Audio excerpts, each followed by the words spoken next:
Welcome back to the channel, everybody. I am Mick Alphaname. I hope you're all doing very well out there. Just when you think there can't be more groundbreaking information uncovered, there's always more. Always. And it's always, just pay attention to how all this energy is leaning. It's always beneficial to us. How it all plays out, who knows? But right now, I can say, it looks like the cards are in our favor. So this is from TechCrunch.com, and it's titled, Fednows legal terms contain a game changer for digital wallets and payment apps. I told you, we're going to devour them. They can't make a move without us. They don't have all that access without us. But let's read the article. I'll let you hear it and you can make up your own mind what you think. It says here, a few lines buried. Why? Yeah, they don't want people to know this, but somebody went through that with a fine-tooth comb.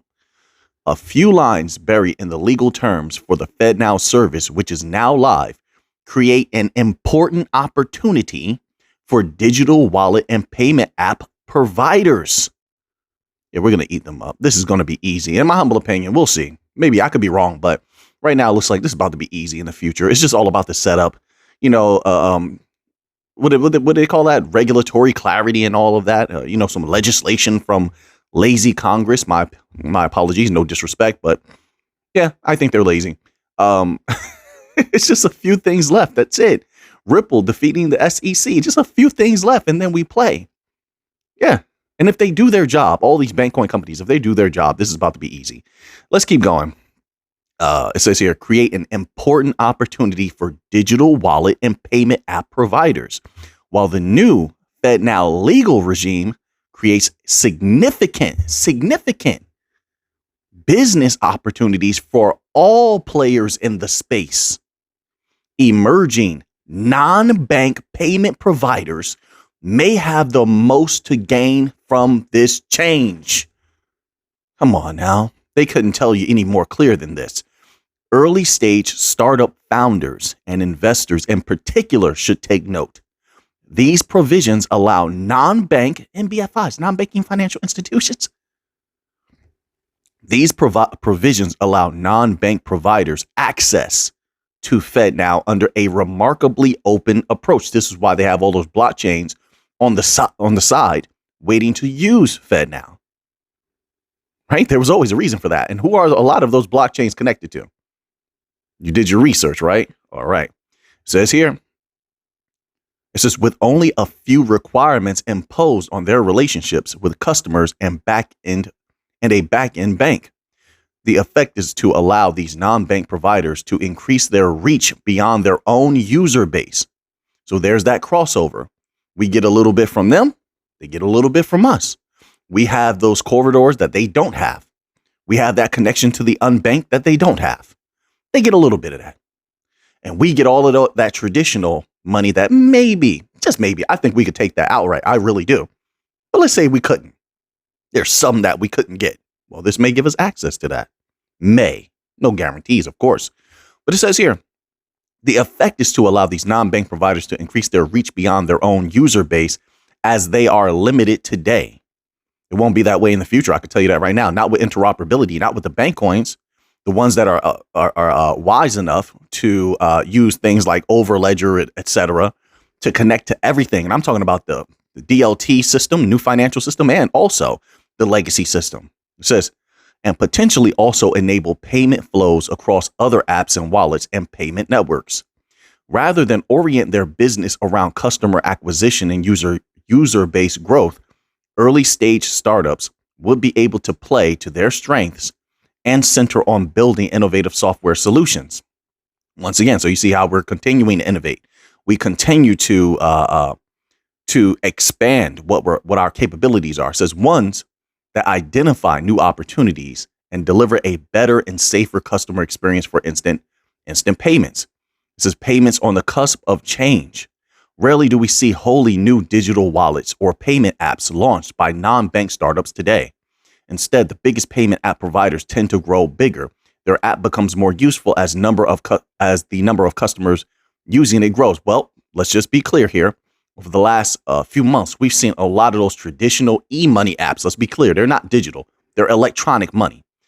They've been having a massive amount of problems. Just look up the articles. You're going to see it for yourself.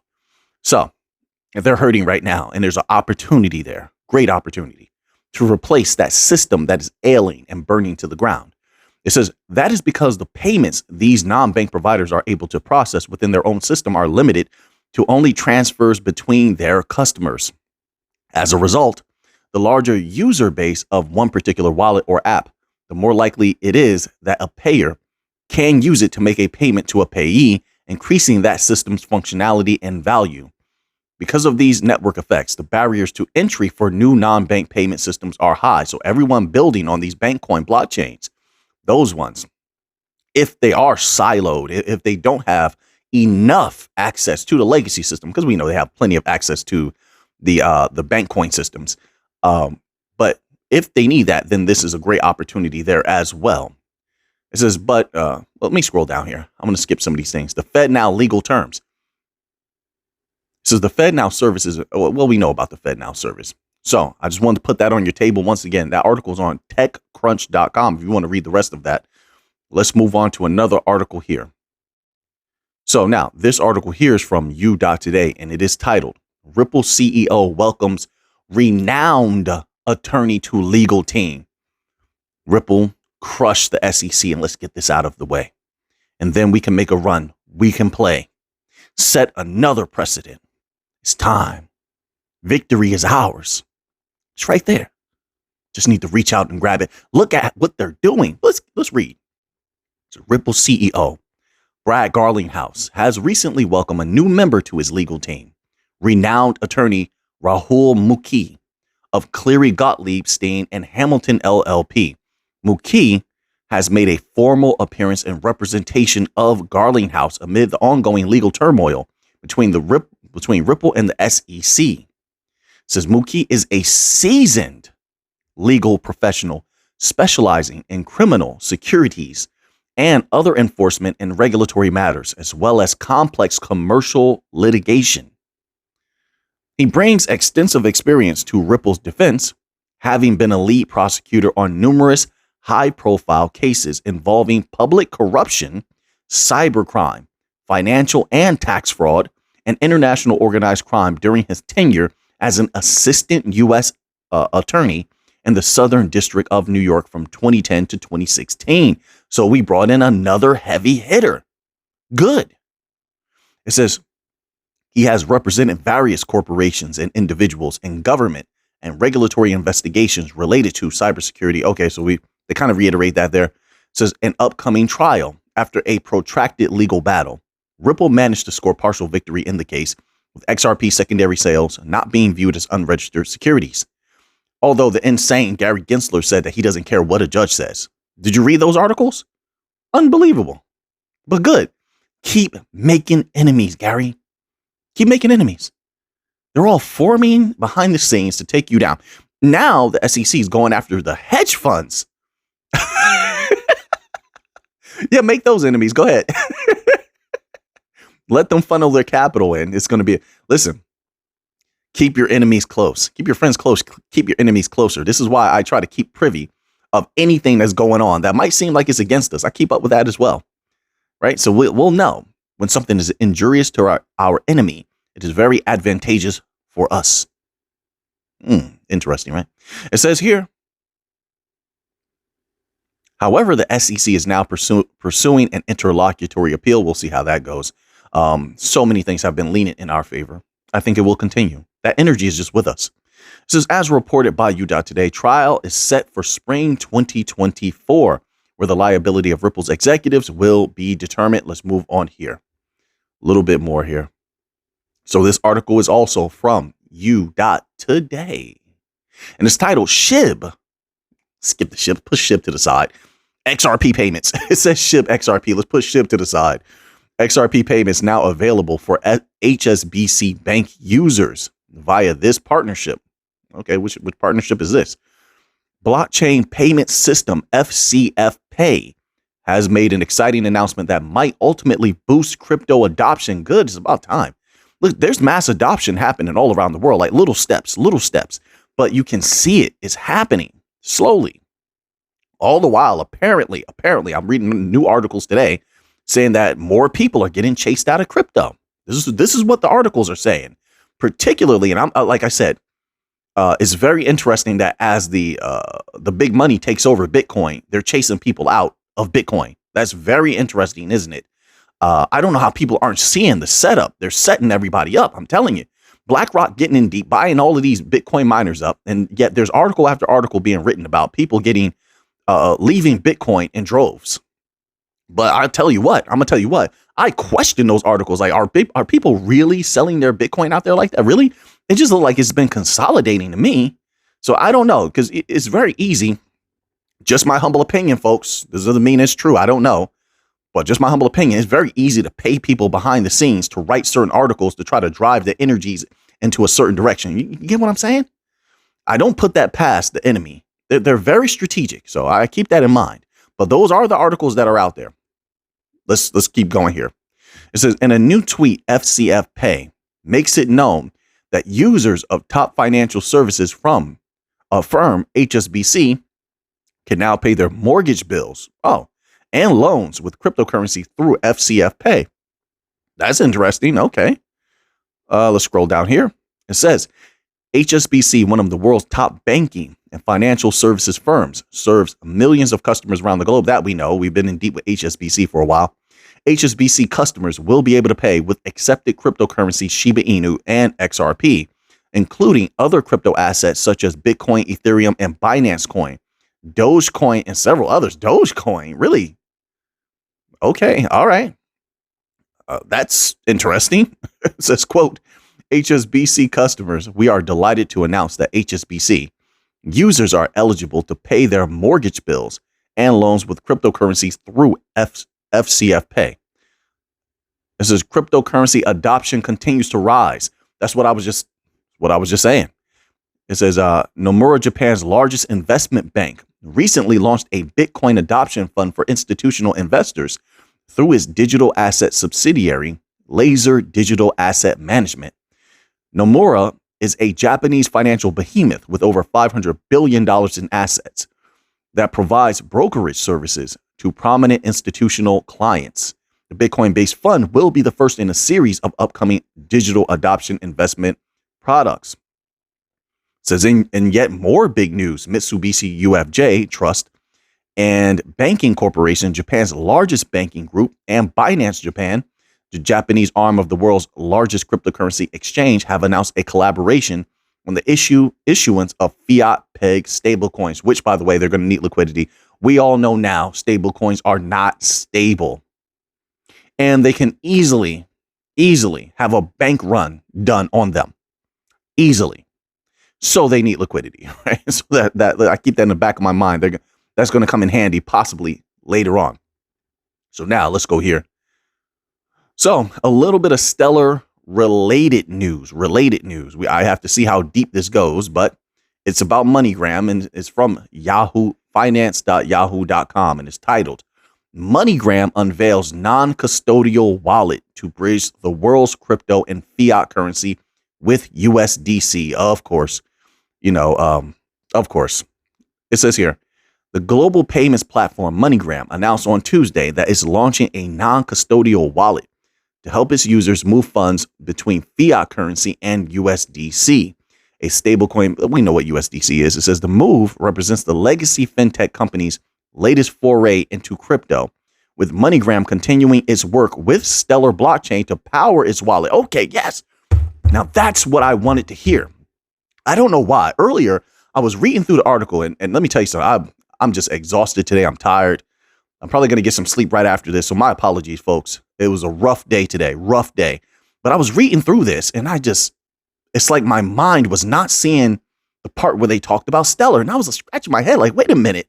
MoneyGram can't make a blockchain move without Stellar. Stellar actually has some hold in there now, right? But there it goes, folks. Yeah. Keep doing good, Stellar. Keep doing good, MoneyGram, too.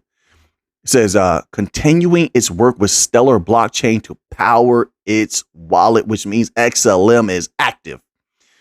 Everything on Stellar must use a modicum of lumens. And if you're trying to go after all these billions of people, allegedly, this is what they've been saying. They said that recently. Hey, that's going to get interesting real quick if we have a mass adoption of this in the future, right? This is in an interview with Fortune MoneyGram CEO. Now I'm feeling pretty good. Now I'm feeling much better. MoneyGram CEO, I'm still tired, but MoneyGram CEO Alex Holmes said the company has undergone a digital transformation over the past 5 years. Yeah, because they can't survive without us. They can't. They're not the only one, by the way. But I suspect you're going to see much more activity in the future from other companies with Stellar. It says the past 5 years to dispel, quote, dispel misconceptions, unquote, that it would be displaced by products that don't rely on cash. Of course, so once again, you're just riding off the back of what we do. It's not really MoneyGram. Just like what they were saying with Swift, it's not really Swift doing anything. It was Chainlink. Chainlink is a really good company. They've always been great, right? We don't talk about them. They're not a bank coin. I mean, they're from an article that I read, it looks like they're trying to become a bank coin. A couple articles. My apologies. I don't want to say article. I read a few of them. Yep. I looked into it. But they've always been good. It wasn't Swift. Chainlink made all that happen. And here with MoneyGram, Stellar's making all this happen. It says here, the elusive use case as the embattled crypto industry continues to search for real-world applications to drive mass adoption. Remittances are often framed as a holy grail. It's where all the money is. And it's another thing. So a lot of these companies are turning into bank coins like Chainlink's trying to, Solana's trying to, right? Why? Because a lot of the retail people that they were trying to serve before turned their backs on them. And they were companies. They're like, wait a minute, we want to be successful. We either want to make money or we want to be successful or both. Because, yeah, I have to say that because some companies are led by nonprofits, right, that are getting in deep in some of these industries, right? So it's not all about capital, allegedly. Allegedly is what they say. So anyway, so now to survive, they got to go to what is almost guarantee, which is what? The banks, they literally need crypto. Whether it's decentralized or centralized, they need what we have. So they've been going towards that. But yeah, MoneyGram's no different. They can't do anything. They can't survive into the future without us. Simple as that. We are the dominant superior force. So I expect them to do a whole lot more with Stellar. But let's keep going. Cross-border payments are still encumbered by slow processing times. We know that. It says blockchain projects from Stellar to Ripple. Look how they always put them together. Always. They never mention Ripple. Well, no, they do mention Ripple a lot without Stellar, but they do mention Stellar a lot when they speak about Ripple. But here, they always mention Stellar and then Ripple as well. The two golden ones. Blockchain projects from Stellar to Ripple have sought to prioritize cross-border payments, but mostly have come up short due to adoption shortcomings and regulatory uncertainty. Now, wait a minute. See, this is where these legacy systems try to throw a little salt in and make you must be out of your mind. Coming up short? What do you mean? Coming up short? We've been building everywhere while your legacy system couldn't build. We've been winning everywhere that you couldn't win. Shaking hands with individuals you couldn't shake hands with. They really don't like you in the BRICS nations. Building, what happened to your corridors? Oh, that's right. We read a lot of articles that say you didn't even have what it takes to set up corridors in a lot of these places where they have a bad cell service. That was what was stopping you, or a bad infrastructure. Guess what? That didn't stop us. What are you talking about? So if you're saying, well, we haven't reached that mainstream level, sure, that's not a shortcoming. You held us back with your regulators, your Congress moving slow. That's called being set up. Because we would have already done that. That's all. We didn't have any problems. Stellar didn't have any problems. Ripple didn't have any problems. Algorand didn't have any problems. They're legal, law-abiding companies that did nothing wrong. As you saw, we just won the Ripple case. Well, the same thing could be said about XLM, Algorand. Their cases would go exactly the same way if they had a bang-up legal team and they have to go against the SEC. We did. So I don't agree with that. I vehemently disagree with that. They've been doing a great job. Great job. So now that we dispelled that nonsense, MoneyGram has taken a unique approach. No, they haven't. They're holding our hand. We're holding them like a baby, walking them into the golden light, just like all the other legacy system offerings. And we're going to devour them. They're going to hand that capital over, My humble opinion, not financial advice. You don't have to agree with me. Okay. So now we're going to move on to a little bit more stellar news. Yeah, I'm getting fired up now. I was tired before. I'm still a little tired, but I'm like getting excited now that I'm talking about this XLM stuff. This is from stellar.org. And it's because we don't often get a lot of news like this. And lately it's just been one after another. Been very good news. This is from stellar.org and it's titled Euro, the Euro stablecoin, launches on Stellar Network. Isn't that insane? I was just asking about this like 2 days ago. I was like, did they launch that Euro coin? I guess they did. Now they have. That's so strange when that happens. Those, what do they call that? Those synchronicities. That never weirds you out when you like, let's say you're thinking about pizza and all of a sudden somebody close to you orders a pizza and you're like, wait a minute. I was just thinking about pizza. Have you ever experienced that synchronicity phenomenon? I have. This is always a very strange thing. It says here, Circle and the Stellar Development Foundation today announced the Euro stablecoin, I'm just going to call it that, is now live on Stellar Network. Yes, so bring that money right to us. I want you to flood. I'm giving orders like I work at Stellar. I'm telling you, but listen, if they were to listen to me, I have the vision. I'm telling you, flood Europe with those wallets. Let them all hold a modicum of lumens. I want everybody holding a modicum of lumens. That's exactly what this opens the opportunity for. You want them to use their stable coin, don't you? Right? All right. Flood Europe with those wallets. Oh, my word. And you do know Europeans like to make money. You do know that, right? So they're not going to just hold a modicum of lumens. They're going to want to make some money off lumens. But I get it. First, they have to roll out MiCA legislation in 2024. Then, just maybe then they might get flooded with Stellar-based wallets. Oh, yes. And they can all use Euro, I almost say USDC, the Euro C coin and all of that stuff in a Stellar wallet holding XLM. That's going to be very tempting for them. We'll see. We'll see. So Euro C is a fiat-backed stablecoin. We know what it is. This is the launch of Euro C on Stellar introduces a digital representation of the second most globally traded currency to the network. Businesses and developers can now leverage a global Euro digital currency that comes with speed, affordability, and reliability of the Stellar network. Let me also say this. I think a lot of Europeans are going to want to make a good amount of extra capital to put away some sort of way. I'll just phrase it like that because it looks like, now, I don't know if the news being reported over here is accurate because I know how this news here can tell you a lot of untruths, but this is what they're saying. That Europe is going to be experiencing, obviously, some economic pain. If they're already experiencing some economic pain, that's what they've been reporting here. I'll have a lot of very, very great people, subscribers on this channel can let me know if that's accurate or not, because I don't know. And you guys can tell, we can share the truth with each other that the mainstream media is not going to do. Now, they're saying that Europe has been in economic pain. They're saying that Germany is in a bad spot right now, economically.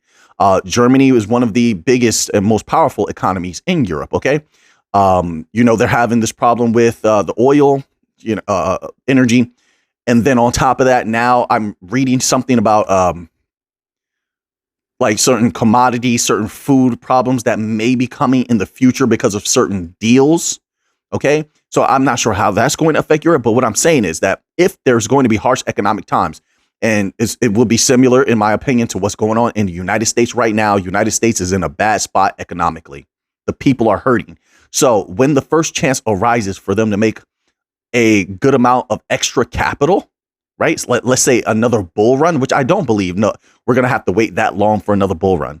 Maybe 2024, 2025. That's what I think. I don't think it's going to take much more than that. But when it arrives, everybody's going to leap in because they need that money. You get where I'm going? So now, if they roll out MiCA legislation 2020, tail end of 2024, that's what they're saying. They could always change it. Then, and they have this Euro stable coin and they have these Stellar-based wallets. If Stellar is wise and they flood Europe with Stellar-based wallets, or some company building on Stellar does it, then that definitely could be significant. But we'll see. We'll see. I know, these are just thoughts that I'm having.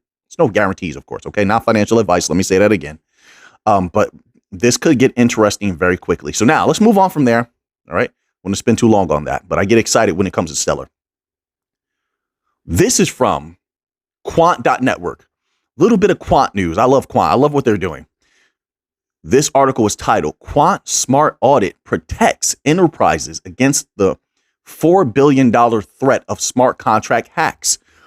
See, I told you they need our security. A lot of institutions are going to need our security for a lot of different reasons. Now, I don't know the accuracy of this. Is it true that that PlayStation Network got hacked? Is that true?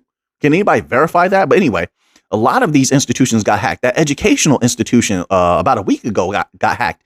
And those apparently, allegedly, these hackers stole all of those individuals' information. Then this year, all of these different banks got hacked, right? And not only banks, but some non-banking financial institutions got hacked. And all those people information got put out there. Well, Quant is saying here is like saying, hey, listen, this is where we're starting. We can protect you. Very good. It says, we launched a new service today for financial institutions, payment firms, and other enterprises struggling to protect their smart contracts and decentralized applications from vulnerabilities. That's another thing. This is very timely, very good, because we just saw a few crypto projects get hacked, right? And they stole some millions or something like that. I just briefly glanced at the articles. It says, in doing so this is very good. In doing so, we're enabling the secure transformation to decentralization and blockchain networks, migrating from on-prem and cloud infrastructure and applications to distributed ledger technologies. Quant Smart Audit, the first of a suite of enterprise security solutions for blockchain known as Quant Protect, is a smart contract auditing service designed to provide enterprises with the security levels. This is great. Let me stop there. It's just great. You know why? Because everything has to be paid for with Quant on Quant. Even when they have an option where you can pay with fiat, that fiat, as soon as they pay with that fiat, is instantly transformed into Quant to pay for the services. You see how that goes? I mean, so that they do it like that. So that way, if the company doesn't want to hold any Quant, they don't have to. It doesn't make a difference. All we need is for that Quant to constantly be in flow, right? From all of these different things. This is just one more way that Quant can be utilized on chain consistently, because they're going to need that security, right? So this is very interesting. Let's keep going here. It says,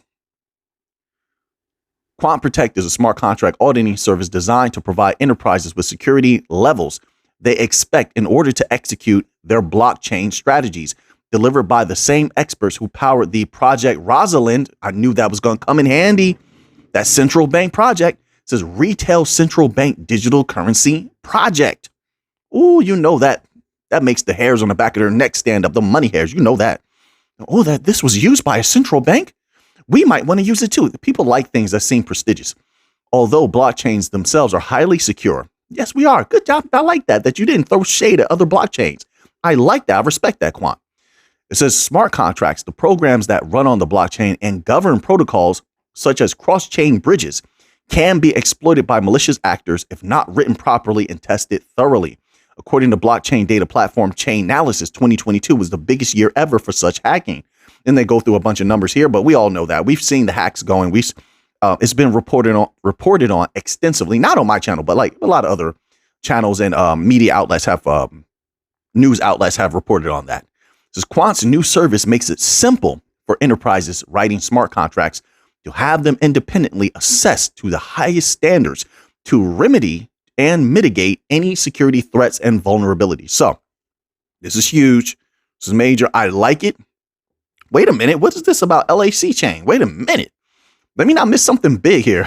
It says, we got to get that big news. It says, Luke Riley, our head of innovation, comments, quote, over the last few years, in order to write smart contracts while working on large scale infrastructure projects like LAC chain. Oh, mi gente, that Latino money, Latin American money. Oh, yeah, it's going to be very good. It's very good. Because I tell you what, Central and South America, they're ready to make huge leaps forward. But anyway, it says here, it says LAC chain and Project Rosalind, we've developed a suite of testing tools and bolstered the specialist knowledge required to audit smart contracts to the highest standards. All right, so we're going to leave off there. Let's move on here. We have a little bit of apparently Cardano news. This article caught my eye. It's titled, it's from newsbtc.com, but it's titled Cardano factors that could drive ADA price as high as $12. Yeah, I listen, I think ADA has an extremely bright future. My humble opinion. It's one of our original utility coins on the channel. We took insane profits. And that bull run, oh yeah, we took insane profits off of Cardano. and if we need to, we'll get in there again at the right time and we'll feast on Cardano again. Yeah, well, I'm saying I mean me, but you get what I'm saying, right? It says here, the Cardano community has been one of the fastest growing in the crypto space. They have a brilliant individual at the head of it. I mean, this has shown a heavy spotlight on the ADA price, with expectations mounting already even amid the crypto winter. There are key factors that stakeholders believe could drive the altcoin's price as high as $12. It says in the last bull run, the ADA price went on a tremendous rally, which we saw, which was mind blowing. In real life, right? We would have, I think I said this before, we would have these like conversations in these big groups. And I remember telling people, I said, hey, there's this crypto project, Cardano ADA. I've done some research into it. It's looking pretty solid. And ADA was super low price at the time. Low price. I'm like, hey, listen, there's this project ADA. It's looking pretty good, right? Now, I was stacking ADA at the time. Can you believe it? The group, we didn't see each other for a while. And then maybe it was about a week later, I see some of these guys. They come back. I'm like, hey, did you ever check out that ADA project? What did you decide? You grab any of that or something like that? Because it looked like it's going to pop off. This is what I'm telling them. Oh, no, Mick, I didn't get any ADA. I don't really like that project. Guess what happened a week later? A week later, the bull run, that last bull run where everybody made insane gains, it popped off. ADA was going boom, boom, boom, boom. I mean, the price was exploding like crazy, But anyway, it's just every time I think about ADA, I think about that. It's like it's in my mind that could happen again. A couple of projects always do that to me. ADA, that people told me was trash. Algorand, that people told me was trash. And then like nobody even talked about Cello, but Cello was going parabolic multiple times. So it always stands out in my mind also, Anyway, let's get back to the article. It says here, ADA price went on a tremendous rally. Yes, it did. Yes, it did. That saw the coin rise from as low as 3 cents to as high as $3.10 at its peak. Oh, man. Next bull run. Where are you? Oh, where art thou? Next bull run. Come on. Oh, man. Let me tell you, it's going to be fun. Oh, people, I don't know. Maybe they don't remember, but I'm ready. Look at that. Look at those gains. It says this price action cemented the token as one of the winners of the bull. Yes, correct. That is correct. And some investors believe that the coin could be poised for another repeat of this. If the next bull run comes in, why wouldn't it do better than last time? I just don't get that. Crypto is going to be bigger. Bigger institutional money is coming. Why wouldn't it do more than it did last time? I just don't see the logic in thinking otherwise. Every catalyst says the next bull run will be bigger and more stable at higher prices because of institutional money coming in. The big money is already taken over already. I mean, hey, to each his own. What can you do? To each his own. But we're going to stop there on that one. But I think Cardano looks good for the future. I'm just keeping an eye on it. I don't have any right now, but I'm just keeping an eye on it just in case. Keeping my eye on Cardano. I'm keeping my eye on Polygon. I'm keeping my eye on Solana, right? Since they want to work with Visa, I'm keeping my eye on them. That's right. These peepers are peeping. So now we have an article here from CNN.com. All right. I have so many articles left, but we're not going to get through with them all today. I might just post them in the members only section for everyone to read. So make sure you head over there later, either later tonight or tomorrow morning. You'll see them. You'll either see them on your homepage or you can just go over to the members only section and read them. OK, it says here from CNN.com and it's titled Jamie Dimon. Wait. Sorry about that. Something's blocking the title, but he's talking about interest rates that the world is not ready or the U.S. is not ready for interest rates to go higher. Let's read this little tidbit. It says JP Morgan Chase CEO Jamie Dimon is raising the specter of the war on inflation getting worse before it gets better. I've been saying the same thing. What they're doing is an illusion that they're trying to control inflation. They have very little control over it. And on top, that's why you saw it go up. After all they've done, what happened? It went up again. It says, in an interview with the Times of India published on Tuesday, Diamond warned that if the Federal Reserve has to keep raising interest rates to cool off inflation, it will be painful. Yeah, I mean, they haven't even begun to feel the pain yet, but we'll get to that later. It says, quote, I am not sure if the world is prepared for 7%, unquote, Diamond told the paper. He made the comments while attending a JP Morgan investor summit in Mumbai, India. The comments added to ongoing nervousness on Wall Street, which has been fueled in large part by concerns about the Fed keeping interest rates higher for longer. In recent trading, the Dow was down nearly 300 points or 0.9%. The NASDAQ lost 1.2%. It says since last year, the Fed has rapidly raised interest rates. That we know. It says, quote, I asked people in business, are you prepared for something like 7%? The worst case is 7% with stagflation. If they are going to have lower volumes and higher rates, there will be stress in the system, unquote, Diamond said. We urge our clients to be prepared for this kind of stress. And that's why we here go over a lot of particular information on this channel. That way, if people choose to, because you can't tell people to do anything, not advice, not financial advice, but if people choose to, then they can prepare themselves for a harsher economic environment. And that's what it's looking like.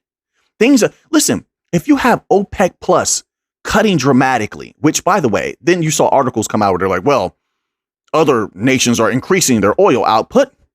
And so that could offset OPEC Plus. Are you serious? It could offset OPEC Plus cuts when you know how impactful they are. Then what happened? I have an article here. I probably won't go over it on this channel, but on my other channel, I'll probably go over it over there. But I have an article where Saudi Arabia is looking to buy. It says, I'm going to read it to you. It says Saudi Arabia looking to acquire more international oil and gas assets.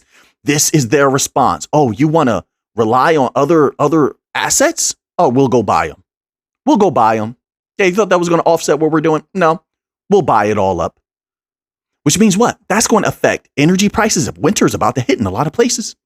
Energy prices, food prices, gas prices at the pump, all of that. And it hasn't even been felt yet. Not yet. So this is why we go over those things, is hopefully it helps someone out there so they're not blindsided by what's happening. They have a firm understanding of what's going on. But usually I disagree with a lot of what Jamie Dimon says. But lately, let me tell you, the last 2 months, Jamie Dimon has been ringing alarm, telling a lot of truth. I got to call it how it is. So the JP Morgan CEO quoted legendary investor Warren Buffett, who famously said that it's, quote, only when the tide goes out that you know who's been swimming naked, unquote. That's hilarious. What a dirty way. You got a dirty mind, Mr. Buffett. Warren Buffett. That's what you think about. That's what Warren Buffett thinks about. That's your metaphor. Anyway, it says, in other words, a downturn exposes who has been taking too much risk. I get what he's saying, but that's just still funny. It says Diamond cautioned that another 2 percentage points of rate hikes would be, quote, more painful, unquote, than the last two. Yeah, that's true. But we'll see how it goes. Like I said, inflation went up a little while ago, didn't it? They may be left with no other alternative. And in short, yeah, I mean, look, hindsight is 2020. If they were wiser, we would not be in the situation that we're in now. But unfortunately, they were not. So it's looking like cause and effect as of now. We'll see what happens. So now let's see what we want to end off with here. We'll end off with a little bit of Bitcoin news. Why not? A lot of my people on the channel have some Bitcoin, and some people close to me have some Bitcoin. So why not cover it? So this article is from Cointelegraph.com, and it's titled Bitcoin gains legal recognition as digital currency in Shanghai, China. More hints at mass adoption around the world. Why is all this happening all at one time, folks? Something's coming. Our time is coming. But anyway, let's read this here. And just understand, when I'm talking about Bitcoin, even though I don't hold any Bitcoin, I'm heavy in like gold, platinum, silver. But anyway, even though I don't hold Bitcoin, I recognize its place as a door opener, as a leader in the space. And I also know that if it pops off and it starts a bull run, everything else benefits. And that last bull run was wonderful. So even if it's Bitcoin that leads the way to a new bull run, I'm all for it. Whatever it takes to get to that next bull run, I'm for it. So all the people, including myself, can make some unbelievable gains. So let's read a little tidbit here. So a similar report from another Chinese court in September recognized cryptocurrencies as virtual properties protected by law. That we know. We read that article. The Shanghai #2 Intermediate People's Court in China, and I pronounce it Shanghai, right, for a reason. Number one, that's how I learned to say it. And number two, I was corrected multiple times from saying Shanghai by some of my people. Right, I'm just gonna say it like this. Some of my people. I'm talking with them. They're like, why do you say it like that? So this is how they, in their dialect, taught me to say it. All right, all right, Shanghai. So anyway. It says has reportedly recognized, I'm just doing the best I can, recognized Bitcoin as a unique and non-replicable digital asset while acknowledging its scarcity and inherent value. The Chinese court released a report on September 25th discussing the development of internet technologies. The report stated that with the development of internet technology, digital currencies such as Bitcoin stand out as unique and non-replicable. The report states that among a sea of digital currencies, Bitcoin is different and unique from other digital assets. So the report also sheds light on some of the unique properties of Bitcoin. So they're taking a liking to Bitcoin. Very good. Okay, yeah, let it open the door. No problem. The latest recognition from one of the key courts in Shanghai comes despite the hostile attitude of the Chinese government towards Bitcoin. Well, you're talking about mainland China. They're talking about mainland China. It says here, China imposed a blanket ban on all forms of cryptocurrency activity. Once again, this website is talking with an absolutist mind, not understanding that there's two different ways of legality in China. Mainland China, and then there is Hong Kong. All right, Hong Kong. All right, Hong Kong is very different, very, very different. So what they're talking about here is the activities that took place with mainland China. All right. So it says here, China imposed a blanket ban on all forms of cryptocurrency activities, including Bitcoin mining in 2021. However, several courts in China have recognized Bitcoin and other digital assets as legal properties protected by law. Once again, they're talking about activities in mainland China. And Hong Kong, everything's looked beautiful so far. So now that you have that information, what are you going to do with it? I know what I'm going to do with it. So what I'm going to do, everyone, I'll try to be in the comment section just for a little bit, say hello to the people, show them some love. And then I'm going to get some sleep. I couldn't sleep well last night at all, man. I don't know why. Then I couldn't, busy day today, rough day. So yeah, I'm going to get some rest. And I'll try to post some of these either later tonight or some of these other articles or in the morning. So I appreciate every single one of you. And now that you have that information, what are you going to do with it? I know what I'm going to do with it. So until next time, let's get to the money.